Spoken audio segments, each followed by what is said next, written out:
The long-delayed fourth Beverly Hills Cop film, Axel F, has finally dropped on Netflix. So let's talk about it.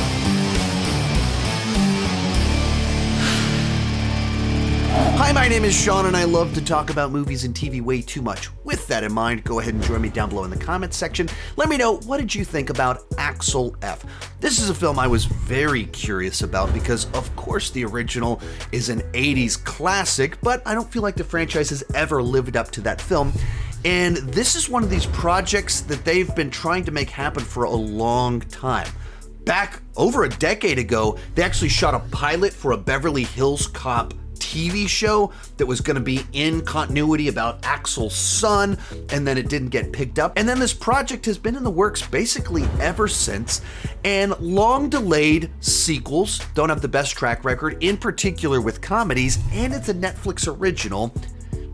They don't have the best track record with their original films, so I wasn't quite sure what to make of this movie, but the trailers looked like they actually got the tone right and recaptured at least a little bit of the magic.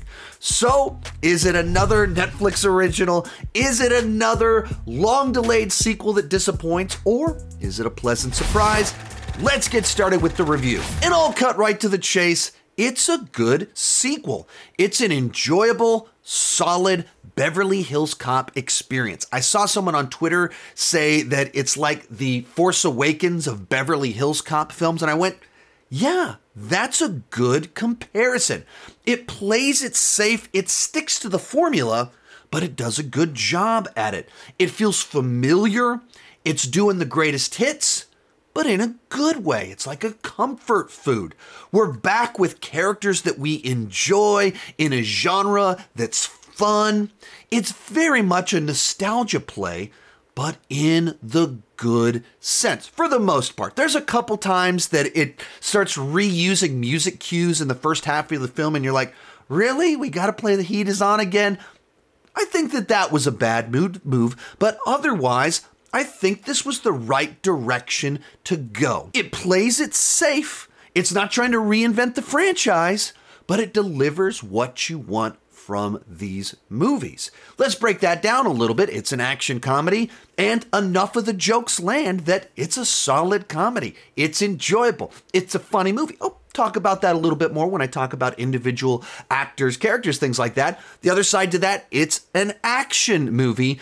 And this movie probably has the biggest action of the entire franchise. I think I read it has a $150 million budget. I don't know that it needed to be that big, but you have multiple big car chases that are interesting, where they're driving strange vehicles. There's a helicopter sequence. Like several of these bits, they stand out, they pop in your brain, where you get laughs, but you also get the action.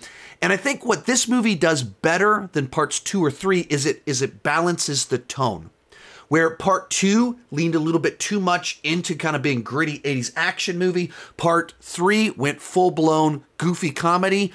This one does the best job of balancing the action and the comedy since the original film, so I think it feels the most tonally consistent with the original movie.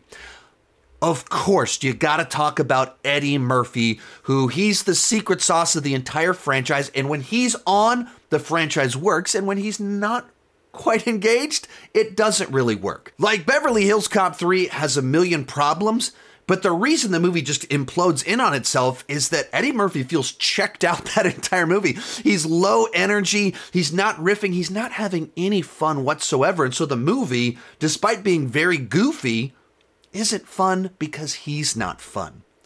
When you watch this movie, Eddie Murphy is clearly having a lot of fun. He's enjoying being back playing Axel Foley, and he's not trying to pretend like he's still in his 20s like he was in the first 2 films. He's at a different stage of life, but he's still got it. Like, I mean, first off, he looks fantastic for being in his 60s. He can still pull off all the action, and he still has that charm, the wit, and it plays a little bit different where, you know, we're in more cynical times. So some of the stuff that he pulls off in the first movie where he just riffs and walks in and he's able to, you know, talk his way into any situation, it tries to play that out in kind of these more cynical times, and it doesn't fully work, and not in a way that's like making fun of him, but like, hey, you know, it's not the early 80s anymore. People would be more skeptical of some of this stuff kind of going on. And so they find a way to riff off of it and have fun with it, which I thought was just kind of a nice direction to take things. But they take his character, they don't cheapen him, they don't tear him down, but we do get to see him in a bit of a different phase of life. So his humor's a little different. His dynamics, of course, are different because of the daughter. We'll talk about that a little bit later. But he's there. You're getting more Axel Foley, and it's great to see him on screen. The other thing you want to talk about is that original trio of Axel, Rosewood, Taggart. And there's a lot in here that I enjoyed. I just wish we got more of the full trio, where Rosewood, just in general, doesn't get a lot of screen time, and I wish we got more, both of him doing his shtick with the guns and all the bravado and everything, but also just the trio of their banter, in particular, the Rosewood Taggart banter. There's not a ton of it in here. When we get it, it's really good. It's a lot of fun, but I wish there was more of it. It was just fun in general to see where they're at and how their different careers have played out, how they still care about each other and each other's families. All that stuff really works. And that's why you feel like you want more of it, because what's there, you go, oh, that's good. Oh, that's fun. But it's limited how much you get of it. Then you got to talk about our new characters in here. First up is Joseph Gordon-Levitt, who's kind of our new person buddying up with Axel Foley, and that's all great. It's a ton of fun. He fits in perfectly. Of course, Joseph Gordon-Levitt can be charming. He can be funny. He's done action before, and he fits right in. He's got the chemistry with Axel. He has a different dynamic with the way that it all plays out. Nice addition. When they're doing their thing, it absolutely works. One that doesn't work as well is Axel and his daughter. The idea of the plot line, I think, was perfectly fine. I think they moved to kind of an emotionally satisfying place. But the way the daughter is written and the way the performance is done is she's just one note.